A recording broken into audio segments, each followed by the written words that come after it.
Welcome to Dental Notes and Mnemonics. Today we'll be discussing a very important dental emergency, the tooth avulsion. It simply means when a tooth comes out completely from its socket due to injury, or it is a complete displacement of tooth out of the socket. Avulsion is classified under the class 5 category of Alice classification of tooth fracture. Simply we can understand it by V stands for vanished in avulsion and V stands for vacuum. So just like something vanishes suddenly in class 5 trauma, the tooth is completely knocked out of its socket, it's gone. V stands for vacuum, the socket is empty like a vacuum, there is nothing in place, just a void where tooth used to be. Now coming to the cause or etiology of dentoalveolar trauma or avulsion is the most important, not only for the avulsion, the most common causes of dentoalveolar trauma includes falls, especially in children, cycling, full contact sports, traffic accidents and assault. Anatomic feature that increases the likelihood of dental alveolar trauma includes protuberant upper teeth, overjet which is more than 3 millimeter, anterior open bite, malocclusion, especially in class 2 div 1 cases where the incisors are proclined, incompetent lips and mouth breathing. The most commonly affected teeth are the maxillary central incisors, which are most frequently injured. It is followed by maxillary lateral incisors. The dental trauma is most common in children during their school years. Boys are more likely to suffer dental injuries than girls. Permanent teeth are affected more than the baby teeth or the primary teeth. When a tooth gets hit by external force, what exactly happens inside? Pedial is a soft tissue that connects the cementum of the tooth root to the alveolar bone. It holds the tooth to the bone and it acts as a shock absorber and anchor for the tooth. The tooth can be partially moved or get completely thrown out, which happens in case of avulsion. The blood supply and the nerve supply to the teeth can get damaged, leading to pulpal necrosis. When the tooth is out of socket in case of avulsion, pedial fibers dry out quickly if not stored properly. Even if reimplanted, damaged pedial can cause root resorption where the bone replaces the root structure, and it may eventually lead to crown fracture or tooth loss. The histopathology of a tooth with avulsion is the periodontal ligament fibers are torn when the tooth is avulsed, but the periodontal ligament cell remain viable on the root surface. Small and localized area of similtal damages are usually seen. Gets avulsed, it is utmost important to get a detailed history to guide the treatment. Here is how you can approach it. Firstly, you have to rule out the time of injury, because longer the tooth is out of its socket, the harder it is to save it. How did the injury happen is important to rule out, because it will help you to understand the severity of the injury. It is also equally important to know that how the tooth was handled after avulsion. You may ask the patients questions like, did you pick the tooth by crown, top or root? Was the tooth cleaned? If so, how? How was the tooth stored? Was it kept in milk, saline or in person's mouth if immediate reimplantation of tooth is not done at the site of injury? Previous dental history should also be asked to the patient because knowing if the tooth had any previous issues can help us to plan the treatment. We have to ask the patient that was this tooth treated before for caries, root canals or any other problem. Apart from all these, we have to rule out any symptoms and complications like pain, bleeding, swelling, which helps to assess the extent of injury. After taking the history, we will physically examine the case. Extra-oral examination is to check if there are injuries to the face, head, as it can affect the treatment. Then we'll go for the intraoral examination. We have to see that how the tooth socket looks and check for any other damage inside the mouth. Look at the tooth socket to see if there are any broken bone fragments, soft tissue damage, or pieces of tooth left behind. Also check the neighboring teeth whether they are loose or have any fractures. After the physical examination, we may go for the radiological examination. X-rays help us to see if there is any bone fracture or root damage we can't see just by looking. Look for any fracture in bone around the socket. Check if the tooth root is fractured. See if there are any other foreign objects or infection present in the socket. After this, we may go for vitality test only if they are necessary. Though the vitality tests are inconclusive and unreliable at this stage, but they may serve as a baseline standards when we take further vitality test in future follow-up visits. So let's discuss the treatment or the management part of avulsed tooth. A dentist must be prepared to offer appropriate advice to public on handling avulsed teeth as it is a critical emergency situation. Reassure the patient and assess the situation. Find the tooth and hold it carefully by the crown. Do not touch the root. If the tooth is dirty, gently rinse it with milk, saline, or the patient's own saliva. Avoid scrubbing or using water. Try to reinsert the tooth into the socket immediately and make sure it is facing the right way and gently push it in. Once in place, ask the patient to bite down gently on a gauze or a clean cloth to keep the tooth stable. If replanting is not possible, place the tooth in proper medium, ideally milk or HBSS if available. Otherwise, use the patient's saliva or saline. Avoid letting the tooth dry out. Head to the nearest dental clinic or the emergency room immediately. Time is critical. The best results occur if the tooth is reimplanted within 30 minutes. The two key factors involved in the treatment decision of avulsed teeth is the maturity of the root, whether the apex is closed and open, or the condition of periodontal ligament cells. Viability of periodontal cells is influenced by the duration of the tooth has been out of the mouth and the storage medium used. Minimizing the dry time is crucial for survival of periodontal cells. After 30 minutes of extra-alveolar dry time, most of the periodontal cells are no longer viable. First of all, we'll be discussing the treatment guidelines for the avulsed tooth with closed apex. We'll be discussing this topic under three headings. The first, when the tooth was having closed apex and it was immediately replanted. Second case is when the extraoral dry time is less than 60 minutes.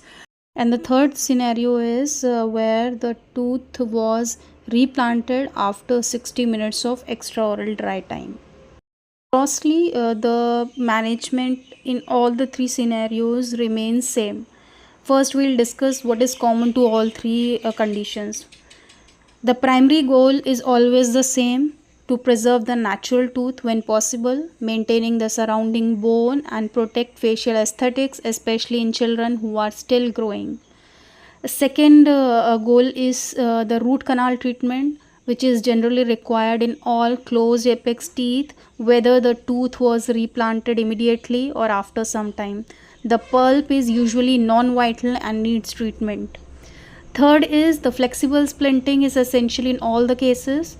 The tooth needs stabilization, though the splinting time may vary depending on the situation. All the patients require regular follow-up both clinically and radiographically to watch for any signs of resorption, ankylosis or failure of replantation. And the fifth is patient and caregiver education.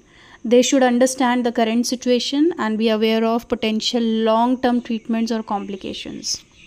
So the key differences among three scenarios are they lie in the condition of periodontal ligament and tooth viability. Immediate replantation offers the best prognosis as the periodontal ligament remains vital, requiring minimum intervention. No socket cleaning, short-term splinting, and a root canal within 2 weeks is required. When the tooth is stored in a suitable medium for less than 60 minutes, the prognosis remains same, but some periodontal ligament damage may occur, necessitating careful socket cleaning and close monitoring for resorption or ankylosis. However, if the extraoral dry time exceeds 60 minutes, the periodontal ligament is considered non-viable, leading to a poor long-term prognosis. In this case, the tooth functions more as a temporary space maintainer with a higher risk of ankylosis and resorption, especially in growing individuals, and future prosthetic planning becomes essential in these cases. If tooth is replanted immediately, minimum socket cleaning is needed and root canal is done within 7 to 14 days. If stored in a medium for under 60 minutes, gentle socket rinse is advised and root canal is still planned within 2 weeks. For dry time over 60 minutes, thorough socket cleaning and extra-oral root canal are essential. As per American Association of Endodontics guidelines, an open apex is having an apical foramen larger than 1 mm, which is often seen in immature permanent teeth. Apex means the root is fully formed, usually seen in older children or adults.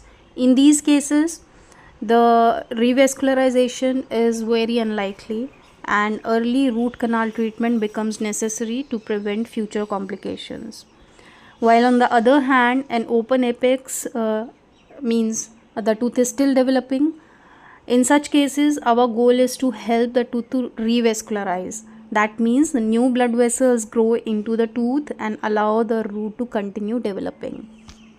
So now let's discuss the management of tooth with open apex, and I will be discussing this topic in comparison to closed apex. Though some things might be in the repetitive, but this will make the topic crystal clear to you.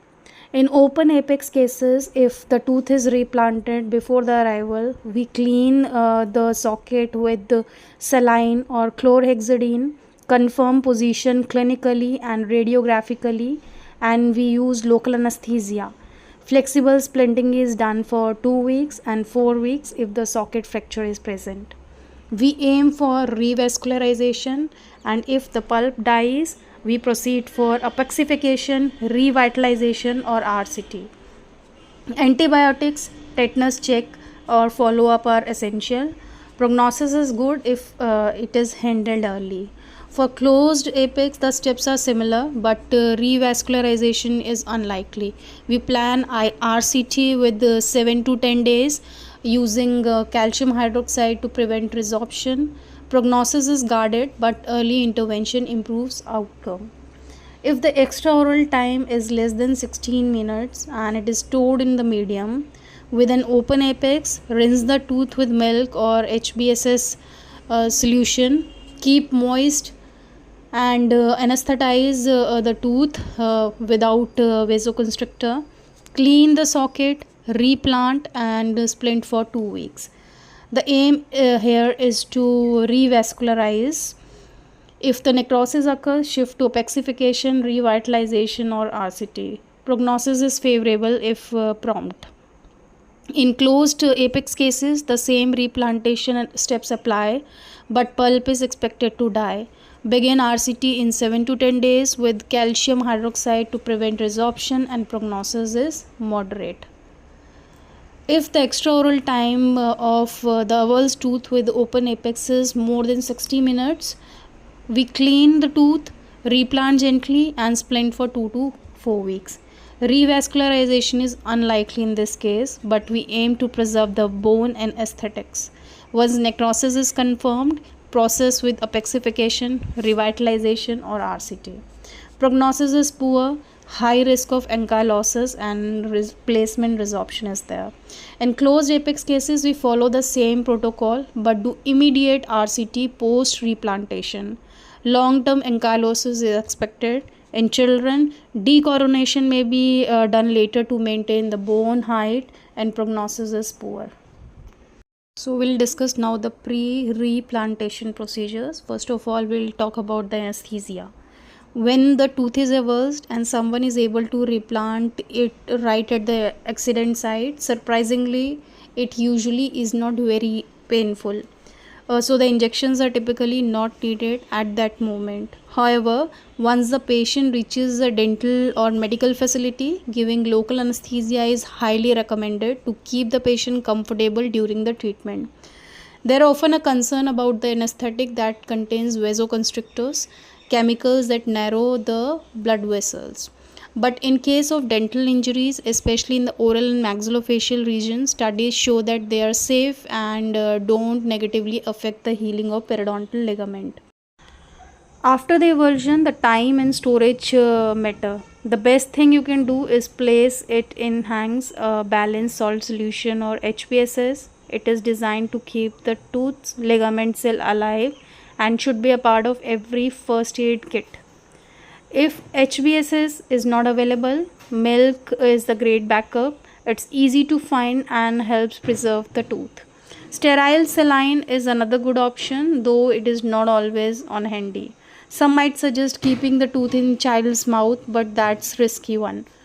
There is a chance that child could swallow it, and saliva is full of bacteria that can harm the tooth. And finally, if there is absolutely nothing else, tap water can be used, but it's the last resort. It can damage the cells on the root surface. Remember, whatever you do, don't let the tooth dry out. Anti-resorptive therapy is used to prevent or slow down the breakdown of tooth structure. This is not always necessary. It is typically used in specific situations where the risk of root resorption is high. This is especially important in cases like avulsed teeth or teeth with delayed replantation.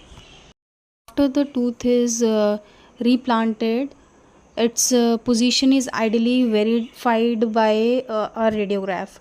The surrounding socket and the tooth should be gently cleaned if contaminated. Flexible passive splints are preferred, typically made from stainless steel wire from 0.16 inches or the nylon fishing lines ranging from 0.13 to 0.25 mm and should be fixed using composite resin. The splint must be placed only on labial surface to avoid occlusal interferences and allow access for endodontic treatment. The recommended duration of splinting is 2 weeks with an extension of 1 additional week if tooth remains unstable or is at the risk of trauma from opposing teeth. After splinting, patient should be advised to avoid hard food, maintaining meticulous oral hygiene and use an antiseptic mouthwash such as chlorhexidine if needed. When removing the splint, do as gently to avoid enamel damage and reassure the patient that mild mobility is normal in healing phase. In case of tooth avulsion, systemic antibiotics are recommended after replantation to reduce the risk of external inflammatory root resorption and to prevent infection. For children, amoxicillin is commonly prescribed while doxycycline is preferred in adults until it is contraindicated. Doxycycline has also an anti-resorptive properties that are beneficial for periodontal ligament healing. Tetanus prophylaxis should be considered, especially if avulsion occurred in a contaminated environment or if a patient's vaccination status is unclear or outdated. In addition to systemic therapy, a topical antibiotic soak, typically using doxycycline solution, its concentration is 1 mg in 20 ml of saline for about 5 minutes before replantation, has been shown to enhance periodontal healing and reduce resorption risk. However, this step is optional and usually reserved for permanent teeth in children or cases with delayed replantation. When managing an avulsed tooth, several endodontic considerations are crucial to ensure long-term success. The first and the most important critical factor is extra-oral dry time. If tooth has been dry for over 60 minutes, the periodontal ligament is likely non-viable and root canal treatment is usually performed before replantation. Next, we assess the stage of root development. An open apex suggests the revascularization may still occur, whereas a closed apex typically require root canal treatment. The condition of periodontal ligament also matters. A healthy, intact periodontal ligament offers better prognosis, while necrosed, desiccated ligament raise the risk of root resorption. Equally important is the storage medium used prior to replantation. Hanks balance salt solution or milk preserves periodontal ligament viability, while dry storage or plain water significantly lowers the survival rate. Timely replantation, ideally within 15 to 20 minutes, is essential to minimize the complication like external resorption. If the apex is open, clinician may opt for apexification or revascularization rather than immediate root canal treatment. However, in presence of root resorption or pulp necrosis, root canal treatment with calcium hydroxide dressing is vital to arrest the process. Replanting an avulsed tooth, regular follow-up is not optional, it is essential. These visits help to check the healing progress, watch for early signs of complications like root resorption or ankylosis, or take action before damage becomes irreversible. The recommended follow-up schedule for all replanted teeth are 2 weeks, usually after the splint removal, 4 weeks, then 3 months, 6 months, and 1 year, and then yearly for at least 5 years. At each visit, we carry out both clinical and radiographic evaluation to assess the periodontal healing, pulp status, and detect any early signs of failure. The prognosis of replanted teeth can vary depending on factors like stage of root development and the presence of complications. In mature teeth with closed apex, a favorable outcome is characterized by absence of symptoms, normal function, and mobility, along with no sensitivity to percussion. Radiographs should show an intact lamina dura and no signs of root resorption or infection. Mature teeth, similar clinical signs indicate success, but the radiographs may also reveal continued root development and pulp canal obliteration. However, unfavorable outcomes can occur if both the mature and immature teeth symptoms such as swelling, sinus tract, abnormal mobility, and a high pitched metallic sound on percussion can indicate complications. Radiographically, the presence of radiolucencies and signs of either infection related or ankylosis related resorption suggest poor prognosis. In patients, ankylosis can lead to infrapositioning of the tooth, which may disturb the normal jaw and facial development. Recognizing these signs early is essential to guide timely and appropriate management. So this was all about tooth avulsion and its management. Hope you found this video helpful. For more video like this, subscribe to the channel, and see you in the next video. Till then, bye bye, take care, have a nice day.